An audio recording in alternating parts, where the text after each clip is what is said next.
Cinema தொடர்பான சமூக வலைதள செய்திகள் தர காத்துக்கிட்டு இருக்காங்க வினோதினி. பார்க்கலாம்.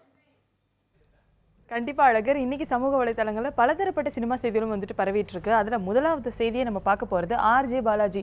இவர் வந்துட்டு நானும் ரவுடிதான் படத்துல வந்துட்டு ஒரு சூப்பரான கெட்டப்ல நடிச்சிருந்தாரு. இவரோட காமெடி வந்துட்டு நிறைய பேரால பேசப்பட்டுச்சு.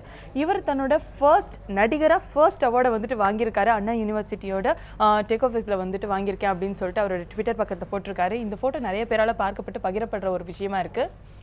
அதே மாதிரி அடுத்ததா ஜீவாவோட நடிப்பில் வந்துட்டு இப்போ சமீபத்தில் போக்கிரி ராஜா திரைப்படம் வெளியாச்சு. அதுக்கப்புறமா இவர் நடிக்கக்கூடிய திரைப்படம் ஹாரர் படமாக இருக்குது. அதுவும் ஹாரர் காமெடி. இது வந்துட்டு வழக்கமான தமிழ் சினிமாவோட ட்ரெண்டாகவே ஃபாலோ பண்ணிட்டு இருக்காங்க. இந்த படத்தில் வந்துட்டு ஸ்ரீதிவ்யாவும் இணையிறாங்க அப்படிங்கிற மாதிரி ஒரு ஃபோட்டோ வந்துட்டு போட்டிருக்காங்க. இதுவும் வந்துட்டு இப்போ நிறைய பேரால் சமூக வலைதளங்களில் பார்க்கப்படுது.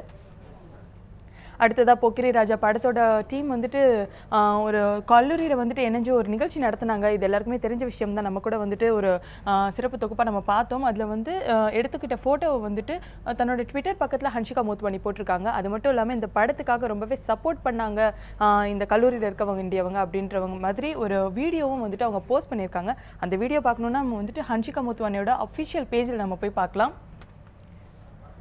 அடுத்ததாக பாலிவுட் மட்டும் இல்லாமல் எல்லா திரையுலகை சார்ந்தவங்களும் வந்துட்டு என்ன மாதிரி வந்து மக்களுக்கெல்லாம் வந்து சேவை செஞ்சுட்ருக்காங்க, என்ன மாதிரியெல்லாம் வந்துட்டு உதவிட்டுருக்காங்க அப்படிங்கிற மாதிரியான ஒரு கருத்து மாதிரி ஒரு ஃபோட்டோ வந்துட்டு நம்மளுக்கு கிடச்சிருக்கு. அதில் வந்து ஷாருக் கான் வந்து நம்மளோட ஃப்ளட்டுக்காக எவ்வளோ காசு கொடுத்துருக்காரு அப்படிங்கிற மாதிரி, சீஃப் மினிஸ்டருக்கு வந்துட்டு எவ்வளோ கொடுத்துருக்காங்க அப்படின்னு சொல்லிட்டு பார்த்தா 1 கோடி ரூபாய் கொடுத்துருக்காரு அப்படிங்கிற மாதிரி ஒரு நியூஸ் பரவிட்டுருக்கு.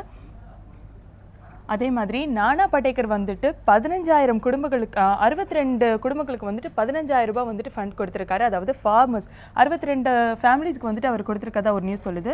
அதே மாதிரி அக்ஷய்குமாரும் வந்துட்டு 15 நிமிஷம் நடந்த ஒரு ஈவெண்ட்டில் வந்துட்டு 100 ஃபார்மர்ஸ்க்கு வந்துட்டு தன்னோட ஃபண்டை வந்துட்டு கொடுத்துருக்காரு அப்படிங்கிற மாதிரி ஒரு நியூஸ் இதில் வந்துட்டு சொல்லியிருக்காங்க. அதே மாதிரி சூப்பர் ஸ்டார் ரஜினிகாந்த் நம்ம எல்லாருக்குமே தெரிஞ்ச விஷயம் தான். சென்னை ஃப்ளட்டுக்காக வந்துட்டு 10 லட்சம் ரூபாய் வந்துட்டு கொடுத்துருந்தாரு. அதுக்கு அடுத்ததாக இந்த ஜோடியை வந்து நம்ம எல்லாருக்குமே தெரிஞ்ச ஒரு ஜோடி தான். இவங்க வந்துட்டு பிராட் பிட்டும் ஏஞ்சலினா ஜோடியும் இது வரைக்கும் வந்துட்டு 3 குழந்தைகளை வந்துட்டு அடாப்ட் பண்ணியிருக்காங்க. இந்த குழந்தைகளை அடுத்து மறுபடியும் சிரியானில் இருக்கக்கூடிய ஒரு குழந்தைய வந்துட்டு அடாப்ட் பண்ண போகிறோம் அப்படிங்கிற மாதிரி ஒரு நியூஸ் வந்துட்டு வெளியாக இருக்குது. இது வந்துட்டு நிறைய பேரால் பாராட்டப்படக்கூடிய ஒரு விஷயமா வந்துட்டு இருக்குது. இவங்க வந்துட்டு தொடர்ந்து இது மாதிரி குழந்தைகளை வந்துட்டு அடாப்ட் பண்ணி வளர்த்துட்டு இருக்காங்க. அந்த விதத்தில் வந்துட்டு இந்த குழந்தையும் வந்துட்டு அடாப்ட் பண்ண போகிறதா வந்துட்டு செய்திகள் வெளியாக இருக்குது. அடுத்ததாக இந்த இமேஜ் வந்துட்டு இப்போ ரொம்பவே சமூக வலைத்தளங்களில் கொஞ்சம் காமெடியாக இருக்கக்கூடிய ஒரு இமேஜாக இருந்துகிட்ருக்கு. தீபிகா படுகோன் அதாவது தங்களோட கடையை வந்துட்டு விளம்பரப்படுத்தக்கூடிய விதத்தில் வந்துட்டு தீபிகா படுகோனோட ஃபோட்டோ பிடிச்சி அவங்களுக்கு வந்துட்டு கை உடைஞ்ச மாதிரி ஒரு விஷயத்தை போட்டிருக்காங்க. அதுக்கு கீழே வந்துட்டு தீபிகா படுகோன் வந்துட்டு why you do this அப்படிங்கிற மாதிரி அழுகிற மாதிரி ஒரு ஃபோட்டோவையும் போட்டிருக்காங்க. இந்த மீம்ஸ் வந்துட்டு நிறைய பேரால் ஒரு பார்க்கப்படுற ஒரு ரொம்பவே ஒரு கவர்ந்த ஒரு மீம்ஸாகவே இங்கே வந்துட்டு சமூக வலைத்தளங்களில் இருக்குது. அடுத்ததாக கீர்த்தி சுரேஷ் தமிழ் சினிமாவில் இப்போ வந்துட்டு பேசப்படக்கூடிய ஒரு நடிகைகளில் வந்துட்டு கீர்த்தி சுரேஷ் ரொம்பவே பார்க்கப்படுற ஒரு நடிகையாக இருக்காங்க. இவங்க வந்துட்டு இப்போ தனுஷோட மிரட்டு படத்தில் நடிச்சிட்டு இருக்காங்க. இந்த படத்தில் இடம்பெறக்கூடிய ஒரு ஃபோட்டோவை தான் அவங்க வந்துட்டு போஸ்ட் பண்ணியிருக்காங்க. இந்த ஃபோட்டோவில் பார்த்தீங்கன்னா ஒரு ஆட்டுக்குட்டியோட வச்சுக்கிட்டு அவங்க ரொம்பவே ஒரு க்யூட்டான ஒரு போஸ்ட் கொடுத்துருக்காங்க. இந்த மாதிரியான சினிமா செய்திகள் தான் சமூக வலைத்தளங்களில் இப்போ ஜாஸ்தி பரவிட்டு இருக்கு அழகர்.